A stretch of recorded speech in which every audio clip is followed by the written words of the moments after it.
As we open the pages of Genesis, we're met not only with stories of creation, flood, and covenant, but also with passages that many readers might be tempted to skim, lists of names, dates, and ages stretching across generations. Yet these genealogies, often overlooked, are far more than a historical footnote. They're a sacred thread weaving together the grand tapestry of God's redemptive plan. In these passages, from Adam to Noah, from Noah's sons to Abraham, we find evidence of a meticulous preservation of covenant, an unbroken chain that links God's creative purpose to the ultimate promise of salvation. On the surface, they may appear as simple records, but as we trace each name, we are drawn into the rhythm of divine history, discovering how every life, every generation, plays a role in the unfolding narrative of God's faithfulness. The first genealogy, found in Genesis 5, introduces Adam's descendants. The text opens with a solemn yet awe-inspiring declaration. This is the book of the generations of Adam. When God created man, he made him in the likeness of God.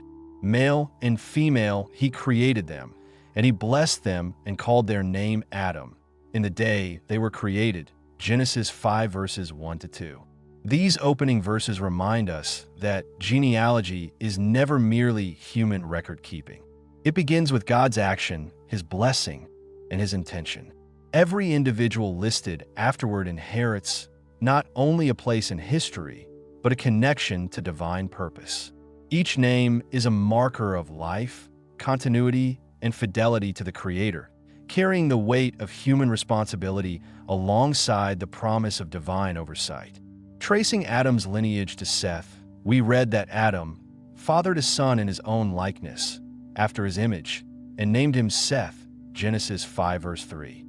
Here, the repetition of likeness and image reinforces an essential theological point.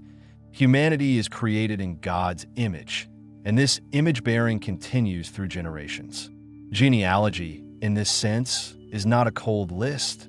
It is a spiritual reality.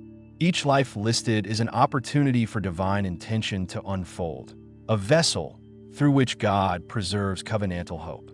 The ages recorded: Adam living 930 years, Seth 670 years, speak both to the longevity of early humanity and to the patient unfolding of God's plan. Time, measured through these lifespans, emphasizes continuity and endurance. God works across generations, shaping history with care and foresight. As we follow this line through Enosh, Kenan, Mahalalel, and Jared, the narrative maintains a consistent rhythm. So-and-so lived X years, father to son, and then died. To modern readers, the repetition might seem monotonous, yet each detail carries significance. Naming the father and son preserves identity, memory, and continuity. It highlights God's covenantal promise. Life continues, the lineage remains intact, and the plan advances despite human frailty and mortality. In a world where individual lives might feel fleeting, these genealogies reassure us that each life has purpose and impact within God's eternal design. There is intentionality here. History is not random. Every generation, no matter how ordinary it may appear, is a link in the chain that upholds divine promise. Noah emerges as the pivotal figure at the end of this early genealogical line. And Jared lived 162 years and fathered Enoch. Enoch walked with God after he fathered Methuselah 300 years and had other sons and daughters. Thus, all the days of Enoch were 365 years. Enoch walked with God, and he was not, for God took him. Genesis 5 verses 18 to 24. Enoch's brief but remarkable story interrupts the otherwise formulaic genealogy.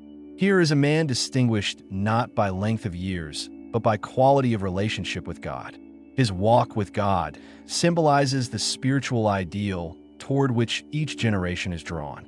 The genealogical record thus alternates between the ordinary and the extraordinary, the expected and the exceptional, reminding us that divine purpose often manifests through faithful lives, however hidden they may seem.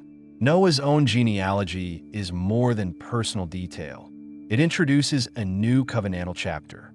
His sons, Shem, Ham, and Japheth, become the progenitors of nations, and the narrative will later reveal how humanity disperses following the flood.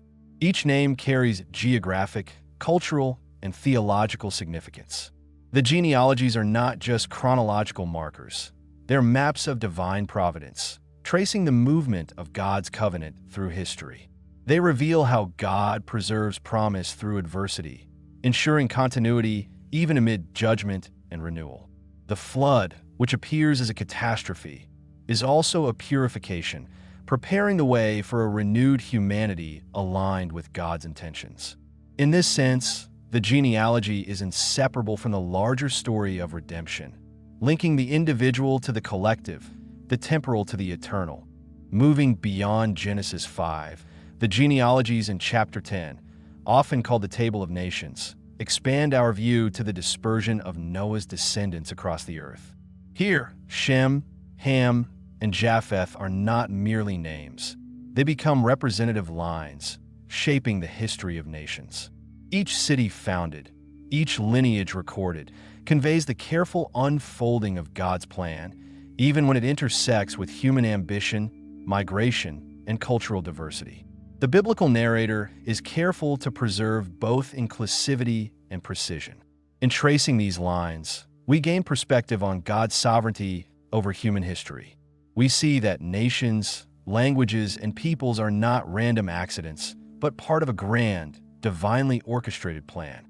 Humanity is diverse, yet interconnected, and the genealogical record preserves that awareness, inviting reflection on how we relate to one another across cultural and temporal divides.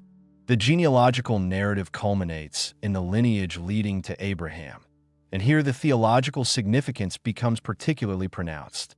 From Shem to Arphaxad, through generations including Terah, God's covenantal thread continues unbroken, setting the stage for the promises made to Abraham.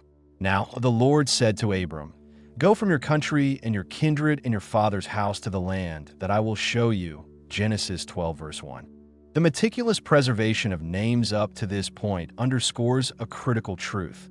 God's redemptive plan unfolds in history, through ordinary lives, over time, yet with precise fidelity. Each generation contributes to the readiness of Abraham's arrival, a reminder that God's work is both patient and purposeful. The genealogies reveal not just lineage but preparation, the shaping of history to meet divine intent. As we reflect on these genealogies, several patterns emerge. First, they reveal a rhythm of blessing and responsibility. Life continues, covenantal promise persists, and God's purposes are neither derailed by human frailty nor random accident. Second, we notice moments of extraordinary faith, such as Enoch's walk or Noah's obedience, interspersed with ordinary lives, suggesting that the fabric of history is woven from both ordinary and extraordinary threads. Third, the genealogical record models continuity, providing a framework through which we can trace God's faithfulness across generations. This is a profound lesson for modern readers. Spiritual legacy is cumulative, built quietly through everyday faithfulness, obedience, and alignment with God's purposes. The genealogies also invite personal reflection. How do our own lives fit into the grand narrative? Are we conscious of the spiritual legacy we inherit and the one we leave behind? In tracing the names of those long gone, we are reminded that our choices, our faithfulness, and even our struggles contribute to a lineage of influence far beyond what we can immediately perceive. The story of Genesis genealogies is not merely historical. It is an invitation to participate consciously in the ongoing work of God's redemptive plan. Each prayer, each act of obedience, each life shaped by God's love becomes a thread in the unbroken tapestry of divine purpose. Furthermore, the genealogies challenge contemporary assumptions about significance. The biblical record elevates ordinary lives, linking them directly to God's redemptive purpose. Names that might seem obscure, insignificant, or forgotten are preserved because they matter in God's economy. This perspective shifts our understanding of success, recognition, and impact. Spiritual significance is not measured by fame or influence, but by fidelity, participation in God's unfolding plan, and alignment with divine covenant. The genealogies affirm that every life matters, every generation counts, and every act of faith contributes to the eternal story. Finally, the structure of these genealogies demonstrates God's meticulous care for continuity. The lists emphasize generational transmission, father to son, promise to fulfillment, covenant to covenant. Within this structure, God teaches us about patience, divine timing, and the sacred trust inherent in lineage. History, when read through these genealogies, is not random. It is guided by divine wisdom, preserving promise through faithful, even imperfect humanity. Each name is a testament to God's fidelity, and each life recorded invites us to consider our own role in preserving, nurturing, and advancing God's purposes in our time. As we close this reflection on the genealogies of Genesis, we are reminded that what might appear as simple lists are, in truth, profound lessons on God's faithfulness, human responsibility, and the deliberate unfolding of redemption. They teach us to recognize divine presence across generations, to honor the unseen work of faithful lives, and to participate consciously in God's ongoing narrative. The genealogies beckon us to pause, reflect, and pray, to see our lives not as isolated moments, but as threads within the enduring tapestry of God's redemptive plan. This is Bible Scope, your place to find light, find truth, and find purpose. If this journey speaks to your heart, like the video and subscribe to walk through Scripture with us. As we've walked through this passage, what truth stood out to you? How might it shape the way you live today? How can you faithfully participate in the lineage of faith that continues in your generation? If this exploration helped you grow, like the video and subscribe, your journey through the pages is just beginning.